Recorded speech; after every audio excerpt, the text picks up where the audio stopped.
Hello friends, आपण इयत्ता 10वी मधील जॉमेट्री पेपर मधील फर्स्ट चॅप्टर मधील नेक्स्ट पॉइंट पाहणार आहोत. बेसिक प्रोपोर्शनॅलिटी थेरम म्हणजेच प्रमाणाचे मूलभूत प्रमेय.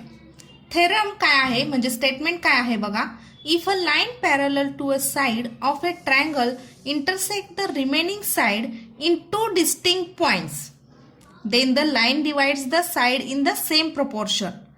त्रिकोणाच्या एका बाजूला समांतर असणारी रेषा त्याच्या उरलेल्या दोन बाजू remaining side in two distinct point. Remaining side in two distinct points म्हणजे त्याच्या उरलेल्या दोन बाजूंना भिन्न बिंदूत छेदत असेल तर ती रेषा त्या बाजूंना एकाच प्रमाणात विभागते. Same proportion. म्हणजेच तुम्हाला काय प्रूफ करायचं आहे तर ह्या स्टेटमेंटवरून प्रूफ काय करणार आहात हे तुम्ही ठरवू शकता. म्हणजेच AP divided by PB equal to AQ divided by QC. Line L हे पॅरलल आहे साइड BC ला आणि इंटरसेक्ट कशाला झालंय तर पॉइंट P आणि Q ला. ओके, तर गिवन पार्ट मध्ये काय येणार तर in triangle ABC line L is parallel to side BC and line L intersects side AB and AC. L हा AB आणि AC या बाजूला इंटरसेक्ट झालेला आहे पॉइंट P आणि Q मध्ये. ओके, कन्स्ट्रक्शन मध्ये काय येणार आहे तर ड्रॉ BQ अँड CP. आपण हे ड्रॉ केलेलं आहे म्हणजे देताना ते फक्त ट्रायंगल आणि लाईन L दिलेलं आहेत. ओके, तर प्रूफ मधला first point triangle APQ and BPQ.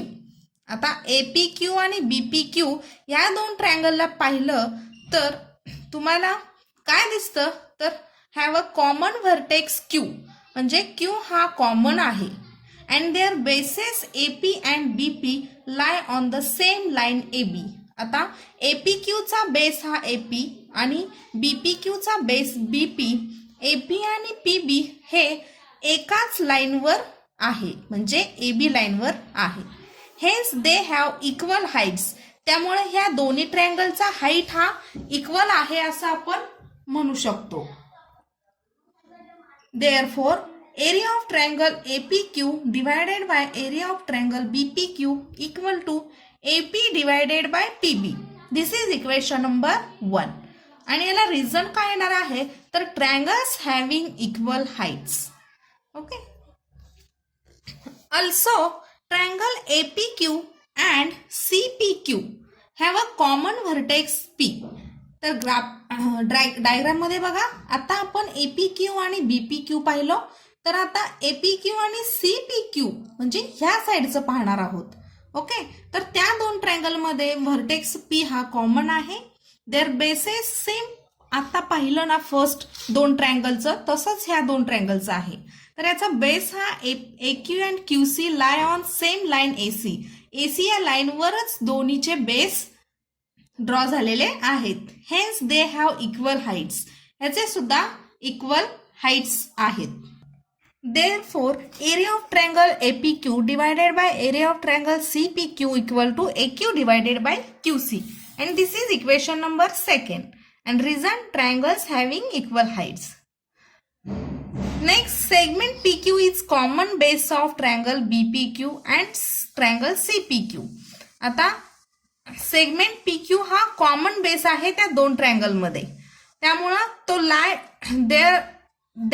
There triangles lie between parallel lines PQ and BC. Therefore, triangle BPQ and triangle CPQ have equal heights. Equal heights असल्यामुळे ते दोन्हीही equal म्हणू शकतो. And this is equation number 3. And reason काय देणार आहात area of two triangles having equal base and equal heights are equal. Therefore area of triangle APQ divided by area of triangle BPQ equal to area of triangle APQ divided by area of triangle CPQ. हे आपण equation 1, 2 आणि 3 वरून सांगू शकता. ह्याला equation number आपण 4 देणार आहोत. आणि इक्वेशन 1, 2 आणि 4 वरून आपण काय सांगणार आहोत तर AP divided by PB equal to AQ divided by QC. आता आपण बेसिक प्रोपोर्शनॅलिटी थेरम पाहिलेलो आहोत. आता आपण त्याचा कॉन्व्हर्स पाहणार आहोत. कॉन्व्हर्स म्हणजे काय, तर त्या थेरमचा अपोज. स्टेटमेंट काय आहे बघा. If a line divides any two side of a triangle in the same ratio then the line is parallel to the third side. एखादी रेषा जर त्रिकोणाच्या दोन भुजांना भिन्न बिंदूत छेदून एकाच प्रमाणात विभागत असेल तर ती रेषा उरलेल्या दोन बाजूला समांतर असते. आता बघा डायग्राम काय दिले. एबीसी ट्रायंगल आणि लाईन एल हा पॅरलल टू बीसी दिलाय. बी आणि Q point. In adjoining figure line L intersect side AB and AC. Line L हा AB आणि AC ला इंटरसेक्ट झालाय in of triangle ABC at point P आणि Q respectively. If AP divided by PB equal to AQ divided by QC, then line L parallel side BC. Next theorem काय आहे बघा. Property of an angle bisector of a triangle. त्रिकोणाच्या कोन दुभाजकाचे प्रमेय. Statement. The bisector of an angle of a triangle divides the side opposite to the angle in the ratio of the remaining sides. त्रिकोणाच्या कोणाचा दुभाजक त्या कोणासमोरील बाजूला उरलेल्या बाजूंच्या लांबीच्या गुणोत्तरात विभागते. म्हणजे तुम्हाला बघा ट्रायंगल दिलाय ABC. ओके. आणि D हा पॉइंट तुम्ही ड्रॉ केलेला आहात. तर आता दिलेल्या स्टेटमेंट वरून तुम्हाला फाइंड काय करायचं आहे, म्हणजे प्रूफ काय करायचं आहे, तर AE divided by EB equal to CA divided by CB. CA divided by CB. Given मध्ये in triangle ABC bisector of angle C intersect segment AB at point E.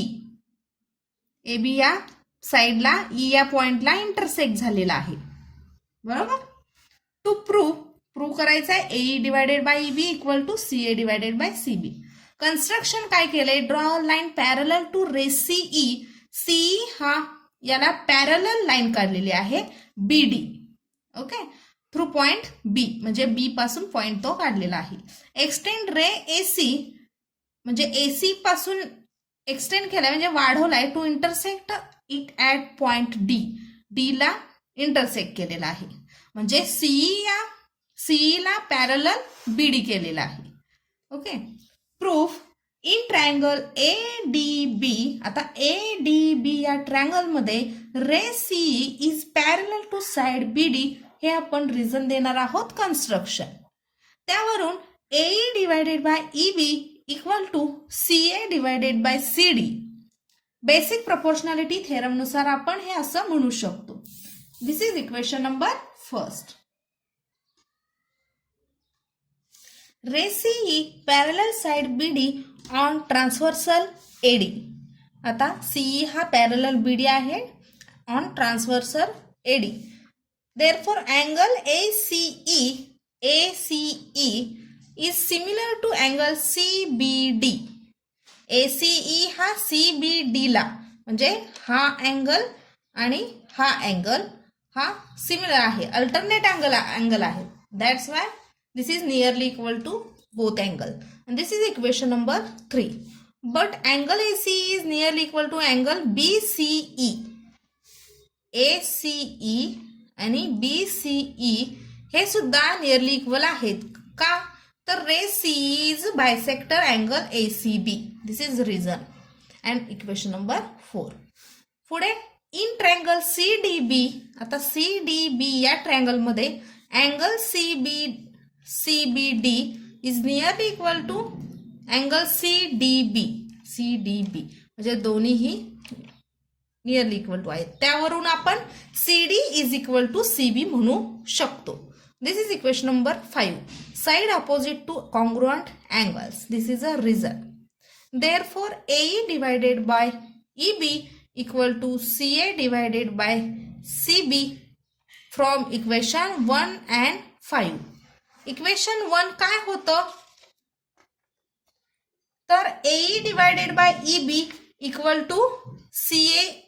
AE divided by EB equal to काय होतं तर CA divided by CD त्याच्यावरून आणि CD म्हणजे CB आहे म्हणून आपण AE divided by EB equal to CA upon CB म्हणू शकतो आणि अशा पद्धतीनं आपलं हे प्रूफ झालेलं आहे. नेक्स्ट थेरम पाहणार आहोत property of 3 parallel lines and their transversals. Theorem काय आहे बघा. The ratio of the intercepts made on a transversal by 3 parallel line is equal to ratio of corresponding intercepts made on any other transversal by the same parallel lines. 3 समांतर रेषांनी line L, line M and line N एका छेदिकेवर केलेल्या आंतरछेदाचे गुणोत्तर हे त्या रेषाने दुसऱ्या कोणत्याही छेदिकेवर केलेल्या आंतरछेदाच्या गुणोत्तरा एवढे असते. म्हणजेच काय तर AB divided by BC equal to PQ divided by QR हे तुम्हाला प्रूफ करायचं आहे.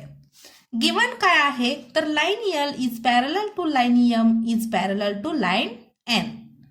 Okay and transversal T1 and T2 intersect the parallel line at point A, B, C and P, Q, R respectively.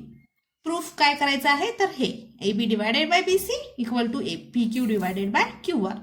Construction मध्ये काय येणार आहे तर draw segment PC हा ड्रॉ केलेला आहे which intersect line M at point D. M या लाईनवर पॉइंट D ला इंटरसेक्ट केलेला आहे. Okay proof. आता आपण प्रूफ पाहणार आहोत. Proof in triangle ACP segment BD is parallel segment AP. आता ट्रायंगल ACP मध्ये segment BD is parallel to AP आपण म्हणू शकतो. तो दिलेला गिवन पार्ट आहे. पुढे AB divided by BC equal to PD divided by DC या ट्रायंगल मध्ये APC मध्ये AB divided by BC equal to PD divided by DC. This is equation number 1 and reason is basic proportionality theorem. त्याच पद्धतीने in triangle RPC मध्ये DQ is parallel CR and PQ divided by QR equal to PD divided by DC. This is equation number 2 and also reason is same. BPT theorem means basic proportionality theorem. आता equation 1 आणि 2 वरून तुम्ही काय लिहू शकता तर PD आणि DC म्हणजे राईट साइडची व्हॅल्यू सेम आहे म्हणजे लेफ्ट साइड सुद्धा इक्वल येणार आहे. म्हणजेच AB divided by BC equal to PQ divided by QR. बघा अशा पद्धतीने हे प्रूफ झालेलं आहे. आता आपण यावरून एक एक्झाम्पल पाहूयात.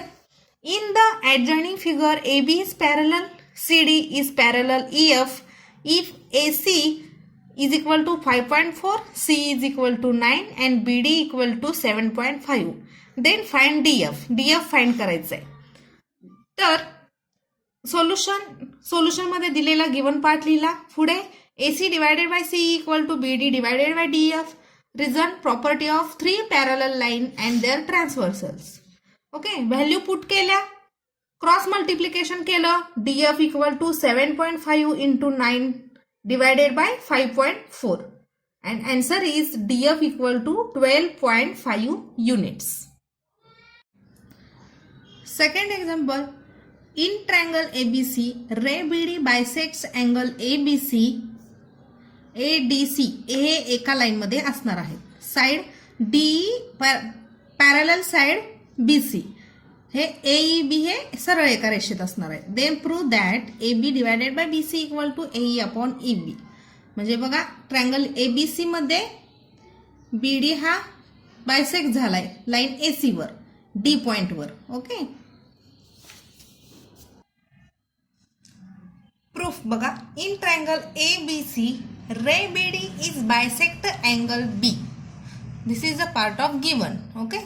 Therefore, AB divided by BC equal to AD divided by DC. This is angle bisector theorem नुसार आपण हे असं लिहू शकतो. This is equation number 1. In triangle ABC, DE is parallel BC. हे सुद्धा given part मध्ये आहे. मग ह्या दोन्ही पॅरलल असताना तुम्ही काय लिहू शकता तर AE divided by EB equal to AD divided by DC आणि this is equation number second. हे तुम्ही कशावरून लिहिलात तर बेसिक प्रपोर्शनॅलिटी थेरमनुसार. ओके. आता इक्वेशन 1 आणि 2 मध्ये काय दिसतंय तर AD divided by DC right side हा तुमचा सेम आहे म्हणजे लेफ्ट साइड इक्वल सांगू शकता. म्हणजेच AB divided by BC equal to AE divided by EB from equation 1 and 2. याच्या आधारित आपल्याला प्रॅक्टिस सेट 1.2 मध्ये एक्झाम्पल आता पाहणार आहोत. प्रॅक्टिस सेट 1.2 पाहण्याआधी आपण एक्झाम्पल पाहूयात. इन ट्रायंगल ABC आता आपल्याला अँगल ABC